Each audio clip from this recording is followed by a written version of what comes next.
প্রস্রাবের রাস্তা চিকন হয়ে যাওয়ার যে অপারেশন, যেটাকে আমরা ইউরেথ্রোপ্লাস্টি বলছি, এই অপারেশনের পরে পেশেন্টের কিন্তু একটা প্রশ্ন করে যে এই অসুখটার আবার ফিরে আসতে পারে কিনা? তার মানে এই অসুখ আবার পেশাবের রাস্তা চিকন হতে পারে কিনা? হ্যাঁ, পারে।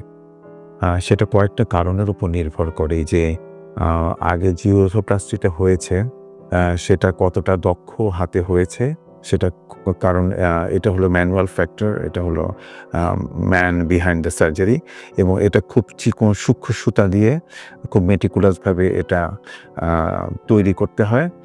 আর আরেকটা জিনিস হলো যে তার ওই জায়গাটা, যেই জায়গাটা নষ্ট হয়ে গিয়েছে, চিকন হয়ে গিয়েছে, সেখানে তার ব্লাড সাপ্লাই মানে রক্ত প্রবাহ কেমন আছে সেটা একটা ডিটারমাইনিং ফ্যাক্টর। সেটা খুব ইম্পর্টেন্ট একটা কারণ যে তার আগামীতে আবার ইউরেথ্রাল স্ট্রাকচার ফিরে আসবে কি আসবে না। এখানে খুব দক্ষতার সাথে আমরা যেটা করে থাকি, যেটুকু পেশাবের রাস্তা নষ্ট হয়ে গিয়েছে সেটুকু সম্পূর্ণরূপে আমরা ফেলে দিতে চাই।